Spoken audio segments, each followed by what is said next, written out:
Banda B Curitiba, CYJ 331 AM 550. Banda B Cambará no Norte Pioneiro, CYJ 202 AM 650 e na internet bandab.com.br. A Banda B é a rádio do coração. Banda B. Sua tarde, com mais informação. Jornal da Banda B, com Giovanni Barreiro. Eleições 2016. Banda B, a rádio eleita pelo povo. Muito bem, são 4h15, 4h15, já estamos de volta e já está aqui nos estúdios Tadeu Venere, deputado estadual Tadeu Venere, candidato à Prefeitura de Curitiba pelo Partido dos Trabalhadores.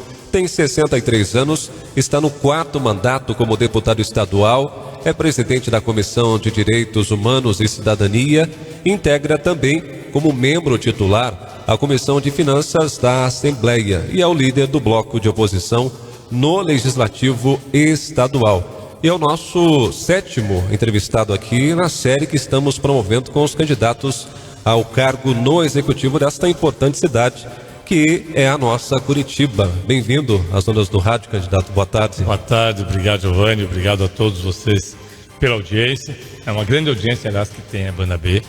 E também pela oportunidade nós vimos aqui fazer um debate a respeito das propostas que temos para a cidade de Curitiba e do que nós pensamos ser possível melhorar em termos de habitação, em termos de transporte. Eu ouvia um pouco antes de nós iniciarmos aqui a situação hoje de Itaperuçu e de Rio Branco, que aliás estão entre as passagens mais caras, as tarifas mais caras de toda a região metropolitana, 4 e alguma coisa, é bastante alta o valor da tarifa, o serviço é bastante deficitário, lembrando que muitas vezes as pessoas que vêm de Rio Branco, de Almirante, de Itaperuçu, de outras cidades da região metropolitana, depois da desintegração do sistema, Araucária também, elas acabam vindo por rodovias, sendo transportadas como se estivessem em ônibus urbanos dentro de uma mesma cidade, ou seja, bem em pé. Quem pega o ônibus de Itaperuçu no final do dia, aqui próximo ao Centro Cívico, sabe como que as pessoas são transportadas. Então acho que esse é um dos problemas centrais que nós temos hoje em Curitiba e região metropolitana, que é a questão de mobilidade urbana e transporte. Aí acontecem coisas como aquela senhora falou, né? A qualquer momento você sempre tem confronto entre aqueles que precisam do transporte, aqueles que trabalham para o transporte e, obviamente, que às vezes a situação acaba sendo aquela que nós vemos hoje, infelizmente. E nós vamos saber do senhor já quais são as suas propostas, né, para superar os desafios, né, que acabam fazendo com que a população que depende do transporte coletivo seja assolada todos os dias aí com uma falta de estrutura. Exato. Para a gente iniciar, candidato, em meio ao processo eleitoral, o Ministério Público Federal classificou o ex-presidente Lula como general do chamado esquema do Petrolão. Há pouco, inclusive, nós repercutimos aqui a fala do ex-presidente, o Lula, que é do Partido dos Trabalhadores, ou seja, o mesmo partido do senhor. A fala do procurador, Deltan Dallagnol, traz algum prejuízo à campanha do senhor? Traz prejuízo a todas as campanhas. Eu acho que o Dr. Deltan foi bastante infeliz em fazer aquilo que me surpreendeu, porque todas as informações que ele trouxe ontem de forma bombástica, durante quase 3 horas, 4 horas, segundo os jornais de hoje, eu vi hoje na Folha, vi na Gazeta, vi no Estado de São Paulo, são exatamente as mesmas informações que já tinham há alguns meses, ou talvez até há anos. Então a impressão que me dá, e eu falei isso hoje de manhã numa outra entrevista, num outro veículo de informação aqui em Curitiba, que a impressão que nos dá é que simplesmente foi algo armado no processo eleitoral. Olha, se você não vai prender o Lula agora, aí foi isso que foi dito, o Lula não será preso, se o Ministério Público Federal inclusive já havia dito que não havia condições de materializar as denúncias, isso a questão de 15 dias atrás, por que você faz toda essa confusão em meio ao período eleitoral quando falta 15 dias? No meu entendimento, o que foi ontem foi muito mais uma peça midiática eleitoral. Voluntariamente ou não, o Dr. Deltan contribuiu muito para que nós tivéssemos uma grande confusão no debate eleitoral, que deixa de fazer propostas e passa a debater um tema específico. Acho que é papel do Ministério Público, é papel da Polícia Federal apurar, investigar, são pagos com recursos públicos, são funcionários públicos e, obviamente, que quando concluído, apresentar as evidências que tenham e essas evidências, se de fato se materializarem, levar a termo aquilo que prevê o nosso Código Penal. Agora, não dá para um procurador agir como se estivesse acima de tudo e de todos, fazer um grande espetáculo midiático, chamar toda a imprensa do Brasil e do mundo todo e ao término dizer que tem convicção que aquelas coisas aconteceram, mas não pode comprovar. Olha, isso é tão absurdo, é tão primário uma afirmação dessa, que a única coisa que me ocorre é que você está fazendo, na verdade, uma peça político-eleitoral. Não há outra, e não para um único partido, não para prejudicar o PT especificamente, embora prejudique, sem dúvida nenhuma, mas todos os partidos. Porque quando você fala que nós estamos num grande processo de corrupção, parece que nós temos uma catedral instalada em alguns espaços públicos, como se o Ministério Público fosse uma catedral e ali só a santidade impera e todos os outros são responsáveis de alguma forma por tudo que está acontecendo. Não é assim. Eu acho que nós temos uma Constituição, a Constituição precisa ser respeitada. Eu sempre falo que a Constituição nos rege de forma permanente a nós que exercemos cargos temporários. Isso serve para deputado, serve para vereador, serve para o Ministério Público, serve para todos nós. Então o que aconteceu ontem poderia ter acontecido. Não vejo nenhum problema, aliás, mas eu não entendo como que se faz um espetáculo tão grande, com uma mídia tão grande, para dizer as mesmas coisas que já havia dito antes, sem nenhuma prova nova. Continua dizendo, olha, o sítio parece que é, mas não temos como provar. O triplex parece que é, mas não temos como provar. O depósito foi feito, mas não temos como provar que houve qualquer tipo de prejuízo ao Estado. Ou se apresenta isso, ou se está requentando notícias, aí sim, com o intuito claro de interferir no processo eleitoral, voluntariamente ou não, mas é óbvio que interfere. Bom, candidato, o Partido dos Trabalhadores acabou sendo o principal alvo, até por estar na vitrine, né, na administração do nosso país, né, até a cassação da presidente Dilma Rousseff. Em algum momento, o senhor, né, ao longo de todo esse processo para a construção de uma chapa própria do PT, não saindo como vice, assim como aconteceu no pleito passado, repensou a sua participação no Partido dos Trabalhadores? Não, de jeito nenhum. Até porque o Partido dos Trabalhadores tem uma história, nos 35 anos, 36 anos, né, que existe como partido, que tem acertos e tem erros. Pessoas acertam e erram. Hoje eu falava de manhã para um outro candidato que se nós fôssemos fazer comparações, que eu acho que não é o caso, nós veríamos que há outros partidos que têm envolvimentos extremamente graves também em denúncias de corrupção e que estão sem serem, neste momento pelo menos, sem serem vistos como sendo aqueles que são responsáveis por tudo que ocorre no país. Eu dou um exemplo, o PP. O Partido Progressista, das 50 pessoas investigadas por STF, tem 31. O Aécio Neves, que é presidente do PSTB, se fosse para pedir música pelo número de denúncias de corrupção, ele pedia um CD inteiro. O presidente da República foi acusado de pedir propina dentro do Palácio Jaburu. O senhor Serra é acusado de ter recebido 23 milhões de reais. O senhor Beto Richa aqui é acusado, tanto na operação Publicano como na outra operação feita pela Polícia Federal, que é aquela do Quadro Negro, de ter se beneficiado indiretamente de recursos desviados também nessas operações. Ora, agora, só que falar não resolve, porque senão o senhor Richa estaria preso, o senhor Aécio estaria preso, o senhor Lula estaria preso. Nós temos que comprovar. E eu acho que tudo isso aí faz com que nós tenhamos a necessidade de aprimorarmos as nossas entidades democráticas. Eu sempre lembro que é surpreendente que a presidente Dilma tenha sido afastada e ao término do afastamento tenha dito que não havia nenhum tipo de responsabilidade objetiva, ou seja, não havia culpa. Mas se não há culpa, como se afasta? É um clamor das ruas. Bom, me preocupa, se amanhã houver um clamor das ruas para que homossexuais sejam mortos em praças públicas, nós vamos fazer isso.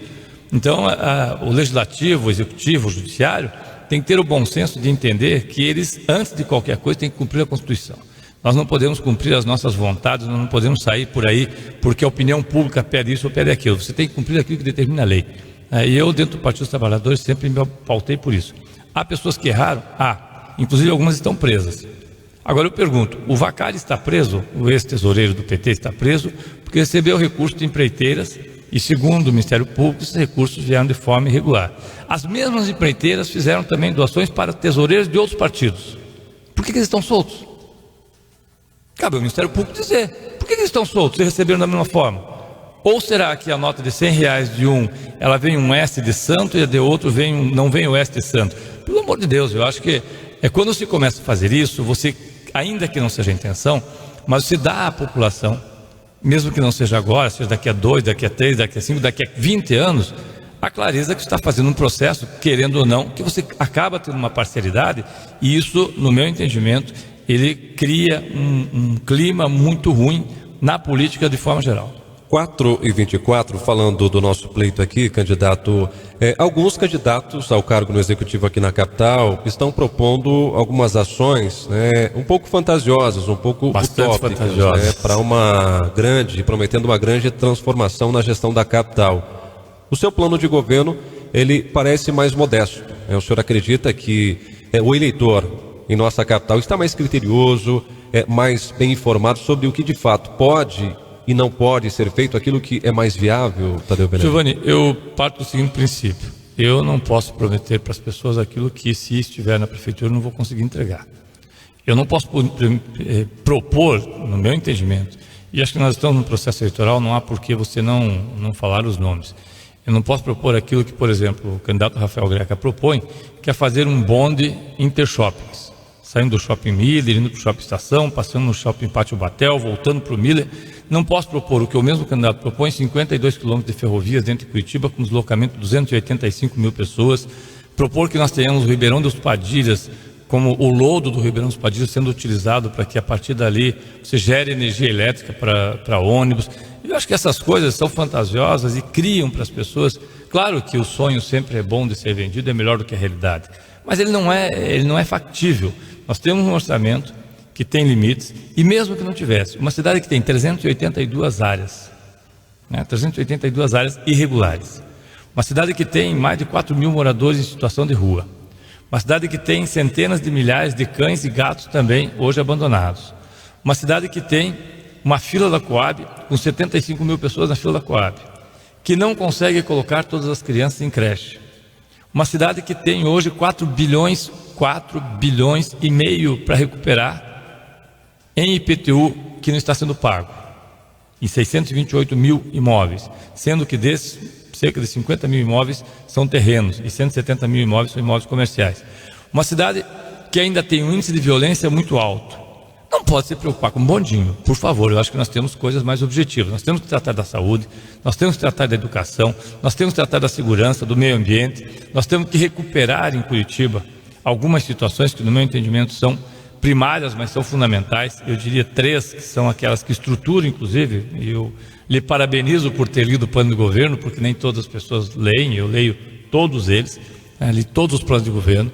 Acho que há como se falou, algumas coisas fantasiosas, você propor coisas que vamos fazer PPP para isso, PPP para aquilo, alguns inclusive propõem PPP, parceria público-privada dentro da escola pública, que eu não sei exatamente, a não ser que se diga que vai ter vantagem, porque parceria público-privada prevê lucro, prevê investimento. Não sei como é que faria isso na escola, a não ser que queira privatizar a escola.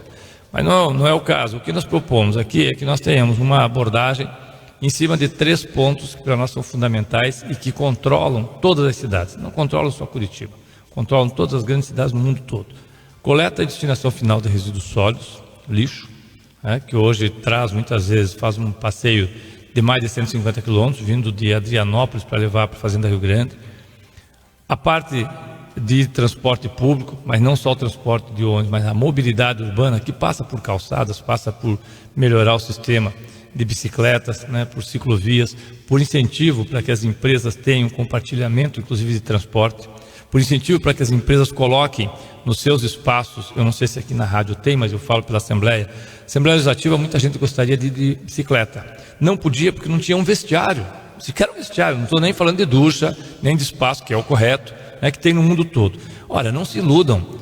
Em Amsterdã, as pessoas não andam de ônibus no dia da chuva, ou andam no sol, ou andam simplesmente porque resolvem andar. É porque há condições para que elas façam isso. Amsterdã é a cidade que tem o maior número de pessoas andando hoje de bicicleta e que começou a partir de um estrangulamento por conta do transporte feito por veículos, por carros. Curitiba aumentou em 93%, eu tenho os números exatos, mas 93% a taxa, aliás, a frota que ela tinha alguns anos atrás, de 2005 para agora, ela aumentou nesse período de 10, 15 anos, ela aumentou em 93% o número de veículos. Aumentou em 243% o número de motos, que polui uma enormidade. Ora, se nós não dermos condições para que as pessoas andem de ônibus, se nós não dermos condições para que as pessoas paguem uma tarifa que seja acessível, integrada, que tenha um transporte onde você chegue num terminal e não seja tratado como se fosse gado, que você entra e sai correndo para entrar no ônibus, e volta correndo e sai direto, no caso às vezes do alimentador, e dali, daquele alimentador, vai para sua casa. Que esse transporte tenha uma tarifa, que é o que nós propomos, além de ser uma tarifa que tenha economicidade, ou seja, que ela seja compatível com aquilo que você pode pagar, que ela tenha um período de abertura de 3 horas, por exemplo, como é o caso de São Paulo, ou de 2 horas e meia, como é o caso do Rio, 2 horas e meia, como é em Campinas, onde você, com este bilhete, você pega qualquer ônibus em qualquer ponto. Eu pego o Tarumã, eu moro no Tarumã, eu pego o Tarumã para a Praça Carlos Gomes, ou o Cajuru para a Praça Carlos Gomes. Se eu quiser pegar o Cajuru para a Praça Carlos Gomes, e do Cajuru eu resolver pegar, voltar com o Inter 2, que passa também próximo à minha casa, porque passa ali na Vitor Ferreira do Amaral, eu tenho que pagar ultrapassagem, mesmo que leve 10 minutos. Mesmo que eu vá até a Caixa Econômica em frente a Carlos Gomes, pague a minha conta e queira voltar, eu tenho que pagar a ultrapassagem. Eu levo meu filho no colégio, eu tenho que pagar a ultrapassagem, mesmo que ele volte dali a meia hora. Isso é uma coisa assim que não é racional. Nós queremos fazer o transporte público um transporte que ele atenda as pessoas e atenda bem. E o terceiro ponto, além deste do ônibus e do lixo, é um que é crucial e que eu também entendo que ele para as cidades. Nós tivemos nos últimos 30 ou 40 anos em Curitiba um processo, obviamente, de um adensamento populacional, de uma grande quantidade de pessoas vindo para cá. Curitiba, há 40 anos atrás, tinha 650 mil pessoas e a região metropolitana tinha 300 mil, talvez nem isso, 200 mil pessoas. Hoje nós temos 1.800.000 dentro de Curitiba e cerca de 1 milhão de pessoas na região metropolitana. Não é possível nós pensarmos que parte de tudo o que aconteceu na cidade não foi feito a partir de um processo de financiarização do espaço urbano. Aquelas áreas que valem muito ficaram retidas e ficaram guardadas, entre aspas, para especular, e outras áreas menos valorizadas acabaram sendo as áreas onde as pessoas fizeram as suas moradias. Não por acaso nós temos a região sul, quase toda ela ocupada de forma irregular. Ora, a prefeitura precisa encarar isso. A prefeitura precisa fazer com que nós tenhamos o IPTU progressivo, onde um terreno que você tem, ao lado de um terreno que eu tenho, e o seu é construído, não pode pagar o mesmo IPTU que eu tenho para especular. Esse processo cria condições para que nós tenhamos um fundo em Curitiba, um fundo de urbanização, e que através desse fundo nós possamos, de fato, construir moradias, regularizar as grandes áreas. Acho que esses 3 pontos nós vamos trabalhar com eles na prefeitura a partir do ano que vem. Inclusive, candidato, a gente percebe que o senhor tem percorrido principalmente as regiões mais populosas da cidade, Sítio Cercado, SIC... Sai do anel central, né, Giovanni? Exatamente. Onde nós temos a maior parte aí das áreas que ainda carecem da regularização fundiária. Região Sul, quase toda ela. Da realocação de pessoas, ou seja, que carecem, são famílias que dependem da habitação popular. A gente sabe que aumentou a oferta, porém ainda é aquém do que as famílias carentes precisam, e boa parte dos avanços veio com investimentos do governo federal. 100%. Quando o senhor fala desse fundo, seria a grande alternativa para deixar a cidade mais independente e diminuir esse déficit habitacional? Veja, Giovanni, nós temos em Curitiba e no Paraná uma situação que é surreal. A Coab, embora tenha um corpo técnico fantástico, dedicadíssimo, mas a Coab age como se fosse uma imobiliária, onde a terra, vou lhe dar um exemplo aqui, toda a região do Campo de Santana. Há um projeto para o Campo de Santana para que você tenha urbanização de toda aquela do Campo de Santana. Ninguém conhece direito esse projeto. As imobiliárias conhecem, as grandes incorporadoras conhecem, porque ali ainda são áreas que se compra áreas de terra a R$150 o metro, que depois de urbanizadas vão passar a 700, 800, 900 reais.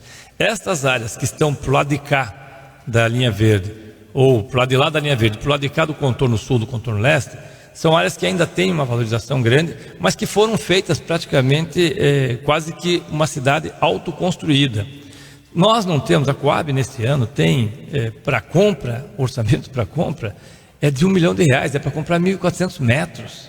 1.400 metros, 1 milhão a 2 milhões de reais. A Coab tem um investimento de investimento próprio, não estou falando em arruamento, não estou falando em calçamento, investimento próprio de 7 milhões de reais. Isso é óbvio que não há política urbana, não há sequer uma política para que nós apliquemos aquilo que está no Estatuto da Cidade, que diz que se vai construir um shopping, como é o shopping hoje, o maior shopping talvez do Brasil, um dos maiores da América do Sul, que é o Jockey Club, que tem um estudo de impacto de vizinhança, que tem um estudo de impacto de trânsito, que aquele shopping, ao ser construído, não tenha que fazer a Agamenon Magalhães, que é a rua que está sendo asfaltada, ser asfaltada às custas da prefeitura, porque quem vai se beneficiar é o shopping, com 214 mil metros de área bruta. O que a prefeitura tem que asfaltar aquilo ali para beneficiar o shopping? Eu prefiro que, em vez de 28 milhões de reais gastos ali, gaste lá no São Domingos, que está aguardando regularização há 20 anos, gaste na Vila Formosa, que está há 40 anos aguardando, gaste no Pompeia. Quer dizer, são opções. Nós temos poucos recursos, embora Curitiba seja uma cidade muito rica, nós temos poucos recursos e as pessoas precisam entender que elas têm que ser beneficiadas com esse recurso,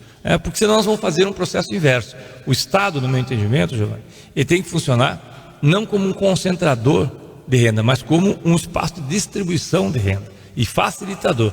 Eu, só me permita, eu sempre falo que Curitiba não é diferente das outras cidades. Quando é para criar negócio, nós temos dificuldades imensas. Às vezes você recebe aqui, provavelmente, pessoas que lhe dizem que nós temos aí 90, 100, 110 dias para abrir qualquer negócio, pequeno negócio. Nós fizemos uma proposta e discutimos isso, inclusive com o Sebrae, com pessoas ligadas ao Sebrae, não com o Sebrae propriamente, mas pessoas ligadas ao Sebrae, que tem um projeto muito interessante. E o projeto Porto Alegre. O projeto Porto Alegre são 5 dias para você abrir uma empresa. Mas eu, pesquisando, achei o projeto mais interessante de Santiago do Chile, que você tem, o projeto dele chama Minha Empresa em um Dia.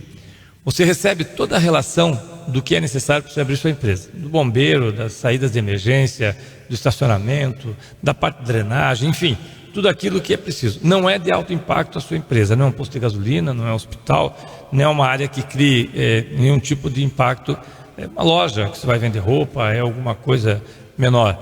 Você preenche, faz uma autodeclaração que todos aqueles pontos estão contemplados, entrega na prefeitura e no dia seguinte você começa a trabalhar. E a prefeitura, o bombeiro e os outros órgãos afins, Secretaria do Meio Ambiente, tem um período de 90 dias, de 60 a 90 dias, para lhe fiscalizar e lhe dizer se realmente tudo que você colocou está correto. Não é muito mais lógico do que se esperar que a pessoa vá 90 dias correr atrás de vereador para quebrar galho, correr atrás da secretaria dessa, secretaria daquela, vai a secretaria até ele. Hoje, com toda a tecnologia que nós temos, não é admissível que nós continuemos tendo a mesma relação que nós tínhamos há 30 anos atrás.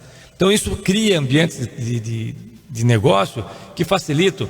A mesma coisa a questão do Uber, que eu sei que você deve receber aqui uma quantidade enorme de questionamentos sobre isso. É a polêmica da vez, Eu sou favorável à regularização do Uber, falo isso todos os dias. Tenho amigos que são taxistas e que são favoráveis, inclusive. Mas favorável como? Cobre do Uber, se cobre do taxista.